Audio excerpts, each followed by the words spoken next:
तो ये कहानी है दाइसुके की, जो अपने माता पिता को खोने के बाद बदले की आग में जलकर अपने ऑल माइटी वेपन एक मेका रोबोट से अपने पूरे प्लेनेट को तबाह कर देता है। लेकिन इस वजह से उसकी फियांसी उसके हाथों से मारी जाती है, जिसके बाद वो ना जाने कैसे पृथ्वी पर आ जाता है। लेकिन यहाँ पर भी दुश्मन दाइसुके के मेका रोबोट को पाने के लिए धरती पर तबाही मचाने लगते हैं। इसीलिए दाइसुके इस दुनिया की हिफाजत के लिए अपने मेका रोबोट ग्रैंडाइजर के साथ दुश्मन से लड़ता है। लेकिन क्या वो दुनिया को बचा पाएगा? चलिए जानते हैं। कहानी की शुरुआत में हमें अंतरिक्ष का सीन दिखाया जाता है और हम देखते हैं कि अंतरिक्ष से एक स्पेसशिप धरती की ओर जा रही है और इसमें एक शख्स बैठा हुआ है। उसके हाथ में कोई बैच या अंगूठी थी और उसकी स्पेसशिप बहुत तेजी से धरती की ओर जा रही थी। और जैसे ही वो धरती के एटमॉस्फेयर में एंटर करती है, इसकी खबर एक ऑर्गेनाइजेशन को चल जाती है। उस स्पेसशिप को इतना तेजी से नीचे आते हुए देख इस शख्स को लगता है कि क्या वो कोई मीटियोर है।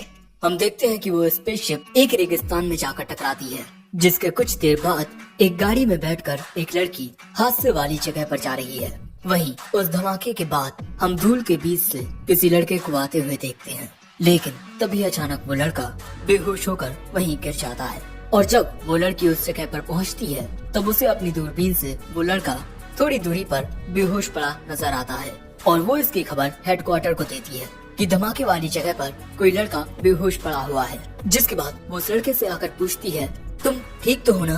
क्या तुम मेरी बात सुन सकते हो? क्या तुम्हें मेरी बातें समझ आ रही हैं? वो लड़का बेहोश होता है, जिसके बाद वो लड़की उस लड़के को अपनी कार में बैठाती है। तभी हेडक्वार्टर से उसे सूचना मिलती है, डॉक्टर हेल के लोग वहाँ आ रहे हैं, सायाका वहाँ से जल्दी निकलो। जिसके बाद सायाका गाड़ी में बैठकर तेजी से उस जगह से निकलने लगती है। लेकिन थोड़ी ही देर में उसके पीछे दुश्मन के टैंक पड़ जाते हैं और वो उस पर बुलेट से शूट करने लगते हैं। लेकिन सायाका उनकी गोलियों से बचकर ये कहती है कि इनसे बचना तो बच्चों का खेल है। जिसके अगले ही पल में उसके सामने जमीन में से एक बड़ा अजीब सा रोबोट निकलता है। लेकिन उसे देखकर भी सायाका घबराती नहीं। वो अपनी कार का शेप बदल के उसे उड़ा लेती है और उस रोबोट से बचकर निकल जाती है। लेकिन तभी वो रोबोट अपनी लेजर से उसकी कार को पकड़ लेता है और फिर उसे अपनी ओर खींचने लगता है। लेकिन तभी उसकी मदद करने के लिए वहाँ एक रोबोट आता है, जिसे एक लड़का चला रहा था और वो आते ही विलेंस के रोबोट को तोड़ देता है और इसके बाद सायाका की कार को पकड़कर उसे यहाँ से ले जाता है। इस लड़के का नाम कोजी है। वो पूछता है, सायाका तुम ठीक तो हो ना? वो कहती है, हाँ मैं बिल्कुल ठीक हूँ। वैसे तुम्हें आकर मेरी मदद करने की जरूरत नहीं थी, मैं खुद सब कुछ संभाल लेती। कोची कहता है, मैं तो बस हेलो हाई कहने के लिए आया था। वैसे वो लड़का कौन है? सायाका बताती है कि ये लड़का मुझे धमाके वाली जगह पर मिला। जिसके बाद कोची का रोबोट सीधा हेडक्वार्टर्स के लिए निकल पड़ता है और अब हमें 3 महीने बाद का सीन दिखाया जाता है और हम उसी लड़के को देखते हैं जो सायाका को धमाके वाली जगह पर मिला था और इसका नाम ड्यूक है। ये घोड़े को घास खिलाने के लिए आया है। जिसके बाद ये घोड़े पर बैठकर घुड़सवारी करता है। तुम हमेशा की तरह बहुत तेज हो गोरो। तभी वहाँ कोजी आता है और वो ड्यूक से कहता है, तुम यहाँ मेरे मेहमान हो, मैं तुम्हें ये काम नहीं करने दे सकता दाइसुके। ये लोग ड्यूक को दाइसुके कहकर बुलाते हैं और ऐसा इस वजह से है क्योंकि दाइसुके अपनी याददाश्त खो बैठा है। उसे अपनी पिछली जिंदगी के बारे में कुछ याद नहीं है। वो कहता है, मेरी वजह से तुम्हें परेशानी हो रही होगी, है ना कोजी? कोजी कहता है, ऐसा मत कहो। इसके अलावा गोरू तुम्हें काफी पसंद करता है। ये तुम्हारे अलावा किसी और को खुद पर बैठने नहीं देता। और देखकर तो लग रहा है कि कोची और गोरू के बीच 36 का आंकड़ा है। लेकिन इसके बाद कोची कहता है, चिंता मत करो, तुम हमारे दोस्त हो। इसके बाद हमें मार्केट का सीन दिखाया जाता है, जहाँ पर कोजी, दाइसुके और सायाका शॉपिंग करने के लिए आए हैं। दूसरी ओर हम सायाका के पिता को देखते हैं, जो सायाका से बात करते हुए कहते हैं उसकी याददाश्त अभी तक वापस नहीं लौटी। सायाका दाइसुके को धमाके वाली जगह पर भी लेकर गई कि दाइसुके को कुछ याद आ जाए, लेकिन कोई फायदा नहीं हुआ। लेकिन सायाका के पिता ने क्रैश हो रहे उस मीटियोर की पिक्चर को फिल्टर कर लिया है, लेकिन ये इतनी साफ नहीं है, जिस वजह से पता लगा पाना कि ये क्या है बहुत मुश्किल है। लेकिन जब सायाका अपने पिता से बात कर रही थी, उतनी ही देर में कोजी और दाइसुके उसकी आंख से ओझल हो जाते हैं। ये लोग शॉपिंग करके यहाँ से जाने लगते हैं और इसके बाद हमें एक बहुत बड़े स्टेडियम का सीन दिखाया जाता है, जहाँ पर बाइक रेसिंग हो रही है और इस रेसिंग में कोजी ने भी हिस्सा लिया है। और कोजी इस रेस को जीत भी जाता है। जिसके बाद सायाका उसके पास आकर उसे कॉन्ग्रेचुलेट करती है और उसे पीने के लिए पानी देती है। वैसे कोजी के बाद बारी आने वाली है दाइसुके की, लेकिन दाइसुके इस खेल के बारे में ज्यादा कुछ नहीं जानता। कोजी उसे जबरदस्ती इस गेम में पार्टिसिपेट करने के लिए कह रहा है। कोजी कहता है, तुम एक जिद्दी घोड़े को इतनी आसानी से मेंटेन कर सकते हो, तो इस मोटर बाइक को संभालना तो तुम्हारे लिए बहुत आसान होगा। तुम्हें बस स्पीड को मेंटेन करना होगा। जिसके बाद दाइसुके रेस में आ जाता है और उसकी रेस शुरू होती है। दाइसुके स्पीड पर ध्यान देते हुए काफी तेजी से आगे निकल रहा था, जो देख कोजी कहता है, मैं जानता था इसमें बहुत टैलेंट है। लेकिन तभी उसके सामने दो गाड़ियों का एक्सीडेंट हो जाता है, जो देख दाइसुके को कुछ मेमोरीज याद आती हैं, जहां वो एक लड़की के साथ तलवारबाजी कर रहा है और एक दूसरी लड़की उसे चीयर कर रही है।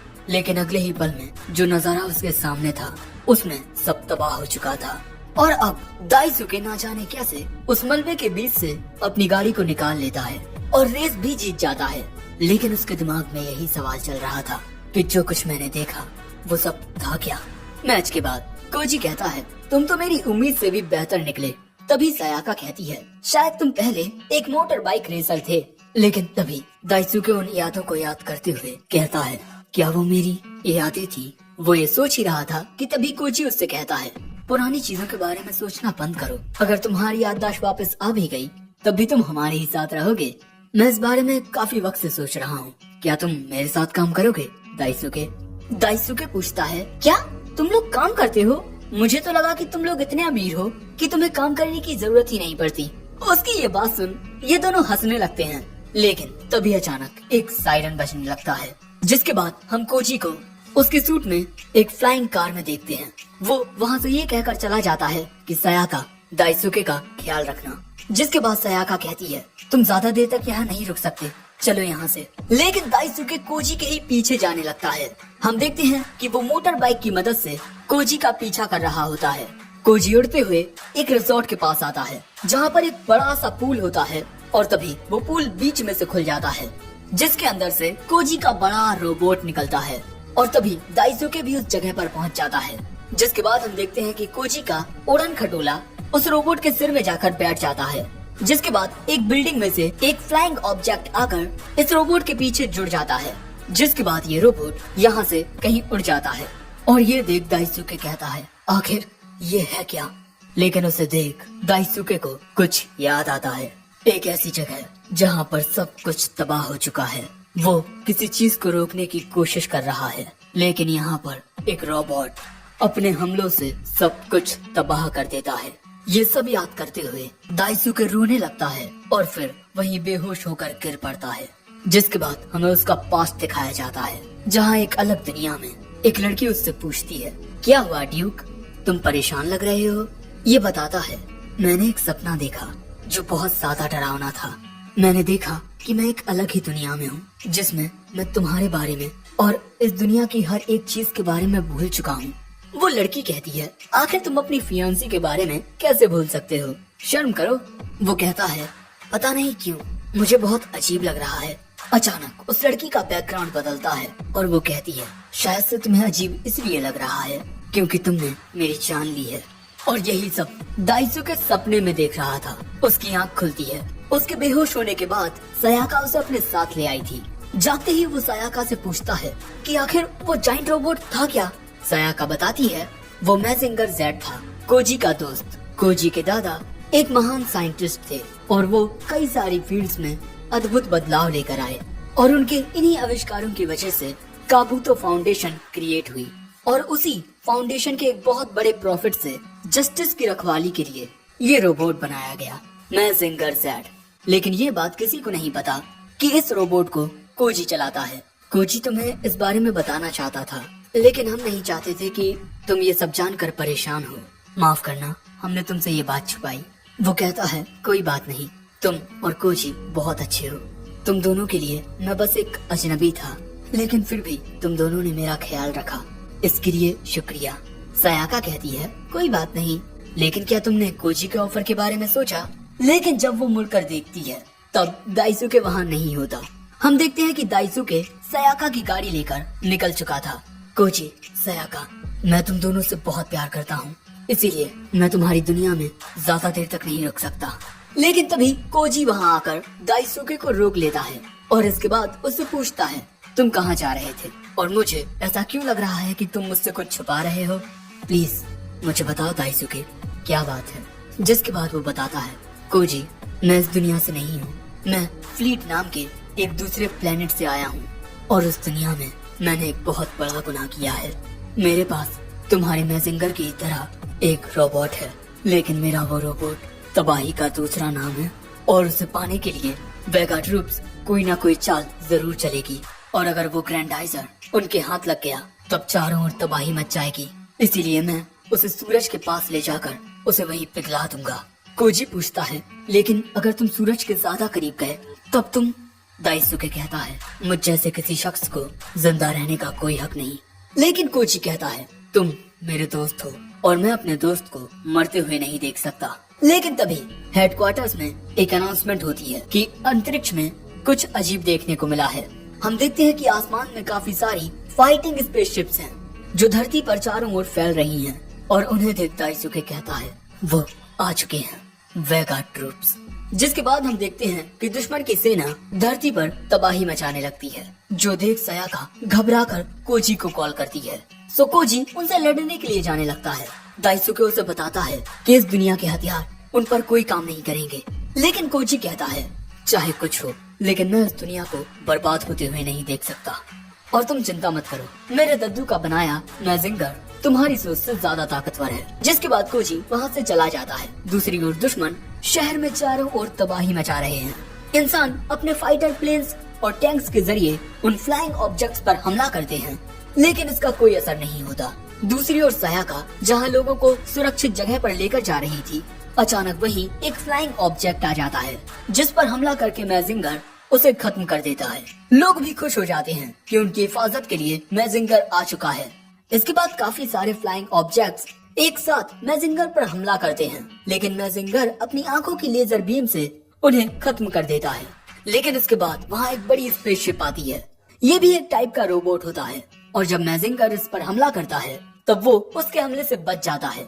जिसके बाद मैजिंगर अपनी चेस्ट से एक बहुत खतरनाक लेजर अटैक करता है, लेकिन एक इनविजिबल शील्ड उस रोबोट को प्रोटेक्ट करती है और इसके बाद वो रोबोट मैजिंगर पर हमला करके उसे घायल कर देता है। सो मैजिंगर अपने पंच से उसकी ओर शूट करता है, लेकिन उसकी शील्ड फिर से उसे प्रोटेक्ट कर लेती है और तभी कोजी अपने जेट को बुला लेता है जो मैजिंगर से जुड़ जाता है और इसके बाद मैजिंगर उड़कर उस रोबोट के साथ फाइट करने लगता है। इन दोनों की ही एक दूसरे के साथ कड़ी टक्कर हो रही थी, लेकिन वो रोबोट मैजिंगर के जेट का एक पंख तोड़ देता है और इसके बाद अपने नुकीले पंजों से हमला करके मैजिंगर को नीचे गिरा देता है। और दाइसुके इस तरह अपने दोस्त को गिरता हुआ देख रहा था। सारे लोग मैजिंगर का हौसला बढ़ा रहे थे। हार मत मानो, तुम ये कर सकते हो। मैजिंगर फिर से खड़ा होने की कोशिश करता है, लेकिन वो रोबोट उसके पास आकर अपनी लेजर से उस पर हमला करने ही वाला था, लेकिन मैजिंगर अपने एक हाथ की मदद से उछलकर उस रोबोट की गर्दन को पकड़ लेता है और इसके बाद अपनी चेस्ट फ्लेम से उस पर हमला करता है। यहाँ मैजिंगर अपना पूरा जोर लगा देता है, जिसके बाद एक धमाका होता है। मैजिंगर ने उस रोबोट को हरा दिया है और अब वो फिर से लोगों के सामने आ जाता है। सभी ये देखकर खुश होते हैं। दाइसुके भी कहता है, तुमने ये कर दिखाया कोजी। और जैसे ही कोजी को लगता है कि अब सब खत्म हुआ, तभी अचानक मैजिंगर के पीछे एक बहुत ही बड़ा धमाका होता है, क्योंकि मैजिंगर से लड़ने के लिए वहाँ पर दो और खतरनाक रोबोट्स आ जाते हैं। लेकिन मैजिंगर बहुत जख्मी हो चुका है, लेकिन इसके बावजूद भी कोजी इनसे लड़ने के लिए तैयार हो जाता है। जिसके बाद मैजिंगर दौड़ते हुए जाकर उनमें से एक रोबोट पर अपने पंच से अटैक करता है, लेकिन मैजिंगर का हाथ ही टूट जाता है। जिसके बाद दूसरा रोबोट मैजिंगर को पकड़ लेता है और फिर ये दोनों मैजिंगर को इस तरह दबाने लगते हैं, ये उसकी गर्दन को भी निकाल लेते हैं। अब कोजी मैजिंगर का यूज नहीं कर पाएगा। ये सब दाइसुके की आंखों के सामने हो रहा था। ये तबाही मेरी वजह से हो रही है, लेकिन अब मैं ही इसे रोकूंगा। मैं हूँ ड्यूक फ्लीट।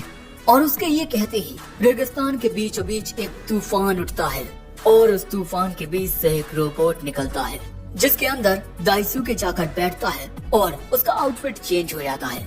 और अब दाइसुके इस रोबोट यानी ग्रैंडाइजर को कंट्रोल करेगा। वहीं इन रोबोट्स के बीच कोजी फंस चुका था। उसे यहाँ से निकलने का कोई रास्ता नजर नहीं आ रहा था। लेकिन तभी उसे दाइसुके की आवाज आती है। वो देखता है वहाँ पर एक खतरनाक रोबोट को और उसने कोजी को छुड़ा लिया है। ये ग्रैंडाइजर दिखने में कितना धांसू है। लेकिन इसके बाद हम देखते हैं कि ये दोनों रोबोट्स एक साथ ग्रैंडाइजर पर हमला करने आते हैं। लेकिन तभी ग्रैंडाइजर यहाँ स्पेस थंडर नाम का अटैक करता है, जिससे ये दोनों रोबोट्स एक ही बार में खत्म हो जाते हैं। दोस्तों, ये ग्रैंडाइजर कितना ज्यादा ताकतवर है। कोजी भी देखकर हैरान होता है कि एक ही बार में उन दोनों को खत्म कर दिया। ये शायद से वही रोबोट है जिसके बारे में दाइसुके कह रहा था। जिसके बाद हम देखते हैं कि दाइसुके कोजी को बचा तो लेता है, लेकिन शहर बहुत ज्यादा तबाह हो चुका था। जिसके बाद ग्रैंडाइजर अपने स्पेस थंडर का यूज करता है और दुश्मन की मेन स्पेसशिप को तबाह कर देता है। लेकिन इससे उसके सामने वाली बिल्डिंग भी तबाह हो जाती है। कोजी यहाँ पूछने की कोशिश करता है, दाइसुके क्या हुआ तुम्हें? तुम ठीक तो हो ना? लेकिन ये तबाही देख दाइसुके की हालत खराब हो रही थी। ये सब मैंने क्या कर दिया? उसे फिर से अपना पास्ट दिखाई देता है, जहाँ उसके पिता और माँ की किसी ने हत्या कर दी है। जिसके बाद दाइसुके खुद पर से काबू खो देता है और फिर ग्रैंडाइजर उस पूरी दुनिया को तबाह कर देता है। ये याद करते हुए दाइसुके के सिर में बहुत दर्द होने लगता है, जिसका असर ग्रैंडाइजर पर भी साफ देखने को मिल रहा था। वो ऐसे ही मैजिंगर के सिर को फेंक देता है जिसमें कोजी बैठा हुआ था, और इसके बाद वो यहाँ से उड़कर चला जाता है। और कोजी वक्त रहते उस सिर से बाहर निकलकर ग्रैंडाइजर के पीछे जाने लगता है। वो देखता है कि ग्रैंडाइजर एक स्पेसशिप के अंदर चला जाता है और उसके अंदर जाने के बाद वो स्पेसशिप वहाँ से तेजी से जाने लगती है। जो देख कोजी अपना पूरा जोर लगाकर अपने उड़न खटोले से वक्त रहते उस स्पेसशिप के अंदर चला जाता है। जिसके बाद वो स्पेसशिप बहुत तेजी से यहाँ से चली जाती है और सयाका बस ये देखती रह जाती है। वहीं अंतरिक्ष में चांद के पास हम एक बहुत ही ज्यादा बड़ी स्पेसशिप को देखते हैं और ये विलन्स की है। यहाँ तो दुश्मन आपस में बात कर रहे थे। आखिरकार हमने ड्यूक फ्लीट को ढूंढ ही लिया। कमांडर कैंडल, आप सच में बहुत ही ज्यादा बुद्धिमान हैं। तभी इस कमांडर का मुंह बीच में से खुलता है, जिसमें से अजीब सी चुड़ैल जैसी बुढ़िया निकल कर कहती है, ब्लैकी जल्द से जल्द एक यूनिट ले जाकर इस प्लेनेट पर ग्रैंडाइजर यू के हाइड आउट को ढूंढो। इस बार हम ग्रैंडाइजर को तबाह कर देंगे। तभी वहाँ एक और बंदा आता है, इसका नाम कासादो है। वो ब्लैकी पर हंसते हुए कहता है, मुझे तो लग रहा था कि यहाँ हुक्म तुम्हारा चलता है, लेकिन तुम तो दूसरों के हुक्म पर नाचते हो। जो सुन ब्लैकी उस पर अपनी बंदूक तान कहता है, तुम एक मामूली स्टारकर नाइट होकर मुझसे ऐसी बदतमीजी नहीं कर सकते। कासादो कहता है, अच्छा अगर तुम मुझे मार सकते हो तो मार कर दिखाओ, चलाओ गोली। और इसके बाद कासादो उसकी गन को मुंह से पकड़कर अपना खंजर निकालकर उसे ब्लैकी की गर्दन पर लगा देता है। तुम्हारे पास मौका था, लेकिन तुमने उसका फायदा नहीं उठाया और अब मेरी बारी है। मैंने सही कहा ना, कमांडर कैंडल। वहीं दूसरी ओर हम देखते हैं कि ग्रैंडाइजर उड़ते हुए एक आइलैंड पर आ जाता है और वहाँ वो जमीन से टकराता है। और जब दाइसुके को होश आता है, वो ग्रैंडाइजर के बाहर था। वो याद करता है कि उसने इस दुनिया में आकर कितनी तबाही मचा दी है, और यही याद करते हुए वो जंगल की ओर भाग जाता है। उसे खुद पर बहुत शर्म आ रही थी। वो दौड़ते हुए एक घाटी में आकर फिसल जाता है। तभी उसे ढूंढते हुए उसके पास कोजी आता है और वो उसकी जान बचाने के लिए दाइसुके को शुक्रिया कहता है। दाइसुके कहता है, वेगा एलियंस फोर्सेस ग्रैंडाइजर को पाने के लिए अब इस दुनिया में तबाही मचा रहे हैं और मैं फिर से वही गलती दोहरा रहा हूँ। मेरी वजह से इस प्लेनेट के मासूम लोग मारे जा रहे हैं। मैं जहाँ होता हूँ वहाँ सिर्फ लोगों की जानें जाती हैं। मैंने अपने प्लेनेट के भी सभी लोगों को मार दिया, यहाँ तक कि रूबीना को भी। जो सुन कोजी कहता है, इन सब के बावजूद भी मैं तुम्हारी बदौलत यहाँ जिंदा खड़ा हूँ। लेकिन दाइसुके कहता है, मैं ग्रैंडाइजर को तबाह कर दूंगा। कोजी कहता है, अगर तुम्हें ग्रैंडाइजर नहीं चाहिए तो मुझे दे दो, मैं उसका कमांडर बनूंगा। मैजिंगर तबाह हो चुका है, मैं इस दुनिया की हिफाजत के लिए अब कुछ नहीं कर सकता। अगर तुम ग्रैंडाइजर को नहीं संभाल सकते तो मैं उसे कमांड करूंगा, मैं इस दुनिया को बचाऊंगा। और ये कहकर कोजी ग्रैंडाइजर की ओर भागने लगता है। वो ग्रैंडाइजर के सामने आकर कहता है, अब से मैं तुम्हारा नया कमांडर हूँ। लेकिन ग्रैंडाइजर उसे रिजेक्ट करके उस पर ही हमला कर देता है। उस हमले से दाइसुके उसे बचाता है, लेकिन इसके बावजूद भी कोजी जख्मी हो चुका था। दूसरी ओर हम विलन्स की स्पेसशिप यानी वेगा स्टार में कासादो के कमरे को देखते हैं। जहां हमें पता चलता है कि कसादो और दाइसुके स्टार्कर नाइट्स थे, जिसमें वो 7 सालों तक साथ रहे। मैं उसे बहुत अच्छे से जानता हूँ, वो हमारा गुलाम कभी नहीं बनेगा। मेरे पास उसे मारने के अलावा कोई और दूसरा चारा नहीं है, और इसीलिए मैं प्लेनेट अर्थ पर तबाही मचाने जाऊंगा। और ये चाकू डिसाइड करेगी कि मैं प्लेनेट अर्थ पर किस जगह जाऊंगा। लेकिन यहाँ उसके सामने एक लड़की खड़ी हुई थी, इसका नाम नाइदा है। और जैसे ही कसादो चाकू फेंकता है, वो इस लड़की के पैर में जाकर लगता है, जिस वजह से कोजी बिल्कुल ठीक होगा। वो हर बार ऐसी सिचुएशन से सरवाइव कर जाता है। लेकिन तभी इन्हें पेरिस से एक मैसेज रिसीव होता है कि वहाँ पर एलियन फोर्सेस देखी गई हैं। पेरिस में दुश्मन ने तबाही मचाना शुरू कर दिया है। जो एलियन फोर्सेस हैं वो वहाँ पर हर एक चीज को तबाह कर रही हैं, और ये सब कर रहा है कसादो, और उसे ऐसा करने में बहुत मजा आ रहा था। दूसरी ओर जंगल में हम देखते हैं कि दाइसुके कोजी का इलाज कर रहा होता है। कोजी का काफी सारा खून बह जाने की वजह से वो कोजी की बॉडी में अपने खून को डाल रहा था। लेकिन दाइसुके सोच रहा था कि आखिर मेरा ब्लड टाइप इसके ब्लड टाइप से मैच कैसे कर गया, क्या ये कोई इत्तेफाक है। लेकिन तभी कोजी को होश आता है। ओह, तो तुमने मुझे फिर से बचाया। लेकिन दाइसुके कहता है मुझे माफ कर दो। लेकिन कोजी कहता है माफी तो मुझे मांगनी चाहिए। अब इसके बाद दाइसुके कोजी को बताता है मेरे प्लेनेट में मेरे परिवार के पास एक ऐसा हथियार था जो पीढ़ी दर पीढ़ी हमें सौंपा जाता था, ताकि उसके जरिए हम घुसपैठियों से लड़ सकें। यहाँ दाइसुके ग्रैंडाइजर की बात कर रहा है। ग्रैंडाइजर की ही वजह से हमारा प्लेनेट वेगा फोर्सेस का सामना कर सका। जो सुन कोजी पूछता है तुम्हारे कहने का मतलब ग्रैंडाइजर एक ऐसी वॉर मशीन है जिसका इस्तेमाल शांति बनाए रखने के लिए किया जाता है। लेकिन दाइसुके बताता है मुझे आज भी वो दिन याद है। एक दिन ना जाने कैसे वेगा फोर्सेस हमारे फ्लीट रॉयल पैलेस तक घुस आए, और जब मैं रॉयल पैलेस में पहुंचा बहुत देर हो चुकी थी। सभी सैनिक मारे जा चुके थे और वेगा फोर्सेस ग्रैंडाइजर को पाने की कोशिश में लगे हुए थे। तभी उनसे लड़ने के लिए दाइसुके वहां आ जाता है और वो गद्दारों को मारने लगता है। लेकिन तभी वो देखता है कि ग्रैंडाइजर के ऊपर कोई शख्स है। उसे पकड़ने के लिए दाइसुके उछलकर अपना आउटफिट चेंज कर लेता है और इसके बाद उस शख्स को ग्रैंडाइजर में बैठने से रोक लेता है। लेकिन दाइसुके इस बात से हैरान हो जाता है कि ग्रैंडाइजर का डिफेंस सिस्टम एक्टिवेट नहीं हुआ, और ऐसा इस वजह से था क्योंकि उसमें बैठने की कोशिश करने वाला शख्स इसी दुनिया का दाइसुके की ही तरह एक स्टार्कर नाइट था, कसादो। कसादो ने वेगा फोर्सेस के साथ हाथ मिला लिया है ताकि वो साथ मिलकर ग्रैंडाइजर को हथिया सकें। तभी वेगा के 2 सैनिक पीछे से आकर दाइसुके पर हमला करने की कोशिश करते हैं, लेकिन वो उनके हमले से बच जाता है। जो देख कसादो कहता है एक साथ ड्यूक फ्लीट पर हमला करो। जिसके बाद हम देखते हैं कि ये वेगा के सैनिक एक साथ दाइसुके पर हमला करने लगते हैं। दाइसुके उनसे लड़ता हुआ ग्रैंडाइजर में जाकर बैठ जाता है और इसके बाद उसके फ्लाइंग सॉसर को एक्टिवेट करके वहाँ से जाने लगता है। लेकिन तभी वो देखता है कि कसादो ने उसके माता पिता को मार दिया है। अपने माता पिता की मौत देख दाइसुके खुद पर से काबू खो देता है। जिसके बाद हम देखते हैं कि वेगा फोर्सेस ने दाइसुके की दुनिया पर चारों ओर तबाही मचा दी है। काफी लोग मारे भी जा चुके हैं और जो जिंदा बचे हैं वो इस तबाही को अपनी आंखों के सामने देख रहे हैं। तभी रॉयल पैलेस के अंदर से ग्रैंडाइजर का फ्लाइंग सॉसर निकलता है। जो देख लोग कहते हैं अरे नहीं, ये तो ग्रैंडाइजर है जो बेकाबू हो गया है।